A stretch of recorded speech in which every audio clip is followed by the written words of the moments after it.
like your spouse begins or stop work, you start or end school, you have a change in your living condition, revision of a personal habit. And then we start getting in trouble with your boss. Oh, had that one. Change in your work hours or conditions. Change in residence, change in school, change in recreational activity, change in church activity, change in social activity. A lot of change. Okay? And in fact, looking down this list of 43 things, 15 out of the 43 specifically use the word change. Now, why is change in our lives such a stressor? I mean, change happens, right? Can we agree with this? Change is constant. Why does this stress us out so much? We resist it. And why do we resist it, Brenda? Or anybody? Why do we resist change? We are creatures of habit. We have a comfort zone. It feels good. This is what I know about my life, and this is predictable right here. Don't take me out of this box.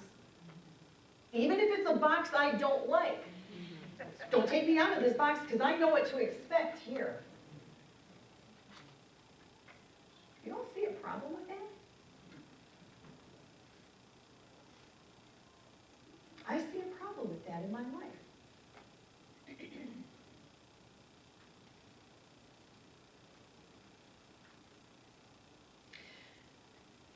And as I mentioned, there are two causes of stress, the things that we can see, and this list really does crack me up in a way because it is all external stuff.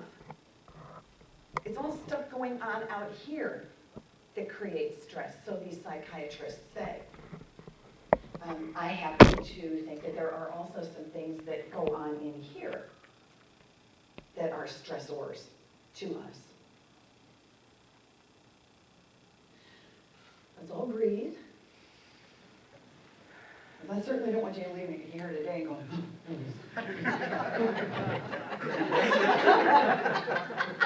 That's not why you came here today, is it? Right. No. Okay, so we're going to breathe. And we're going to talk about some things that we do to ourselves that increase stress in our lives.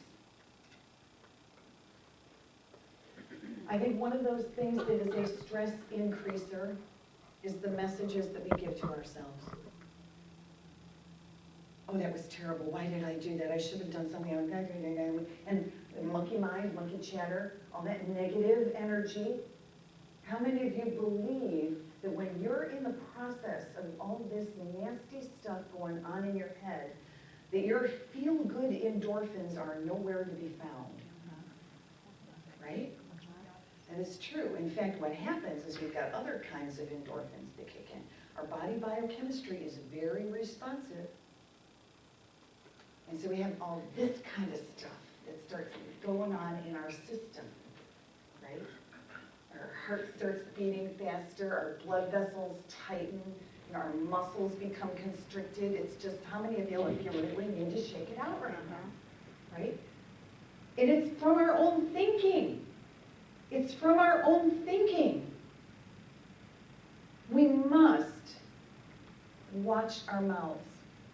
Not only what comes out of our mouth that other people can audibly hear, but what comes out of our metaphysical mouth that we hear. We must be aware of our own thoughts. I believe that we also need to be aware of our ability to communicate to other people about what's going on in our lives. I'm not a psychiatrist. I don't have a PhD in anything. I don't even have a master's degree. I have an ordination and a Bachelor of Science. I have a BS. Which always cracks me up, right? Yeah, that's it. That's all I got. Yeah. But I really do believe that if I ever did a study on people's ability to communicate to someone else about all of those 43 items on that list, if they could talk to supportive people, that the stress on those items would be decreased. Do you agree with me that that would be true? So it's what we think about the things on the list, the stories we tell ourselves about the things on the list, and it's also our ability to talk open-heartedly with supportive people about that list. Now that requires two things. First of all, it requires our own ability to talk. We have to be willing to share. One of the reasons that my husband and I can sit in this room with you and joke about that first year of marriage that we had is because we figured out how to get through it. Right? We figured out how to stop that stuff. Okay. We did, right?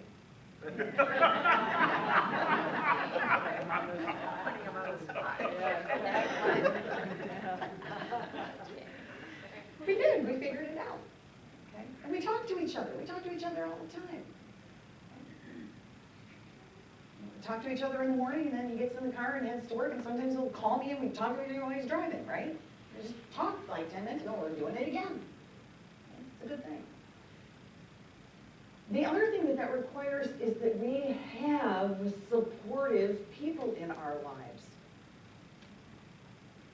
Greg, you mentioned the Olympics is going on.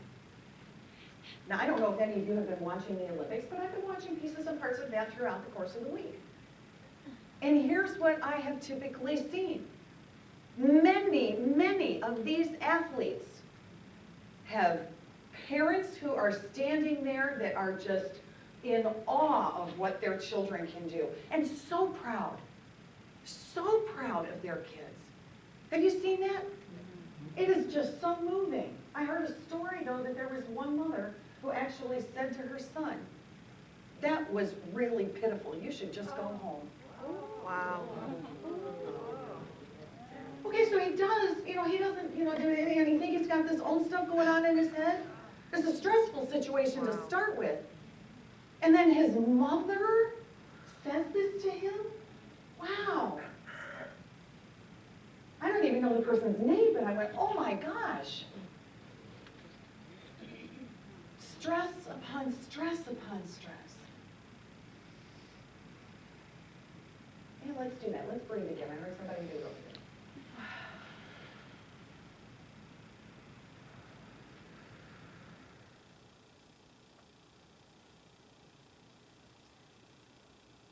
A little bit of background on me.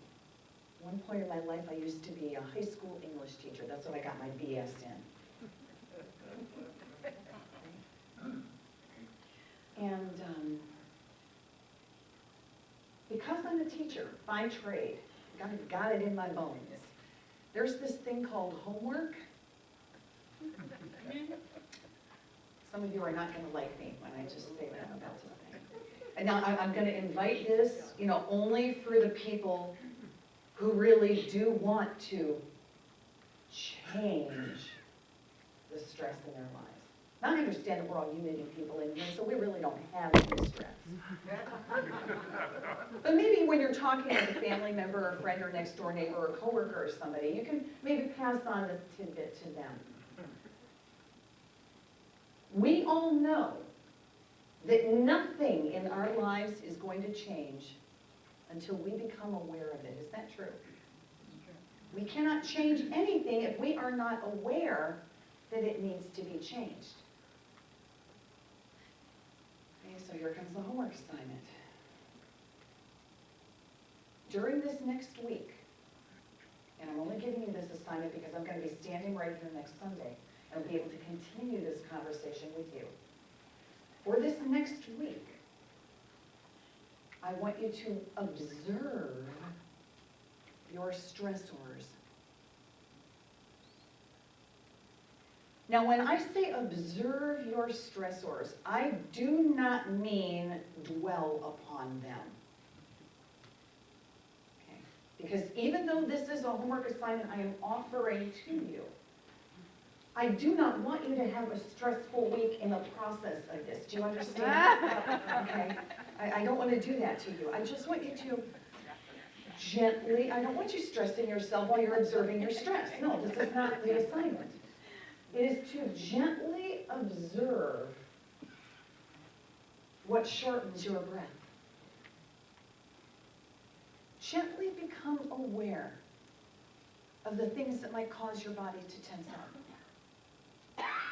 Just be aware of them. And when you become aware of them, I want you to say to yourself, here's the message I want you to have in your mind.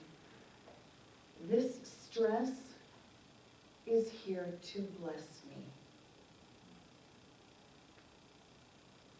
I want you to thank God for your awareness of it. Take a deep breath, and then let it go.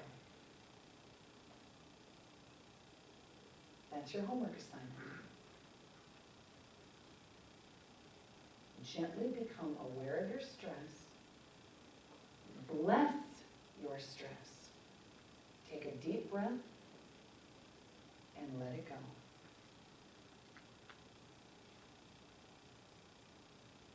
I'm not necessarily going to ask for a show of hands on how many people are going to do that.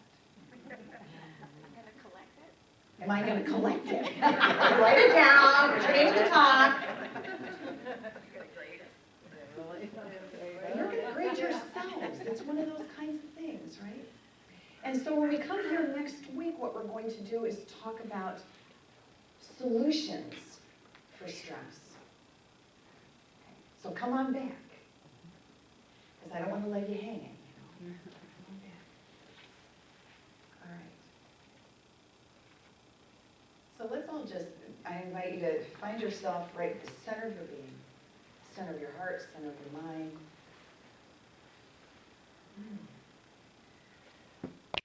Affirm for yourself that this assignment, should you choose to accept it,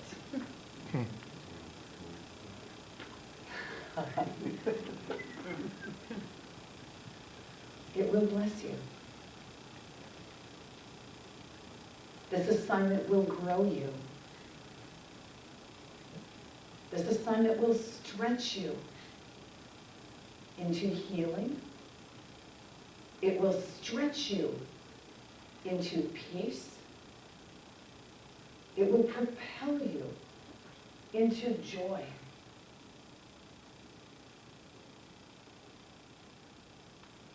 Know this and be blessed.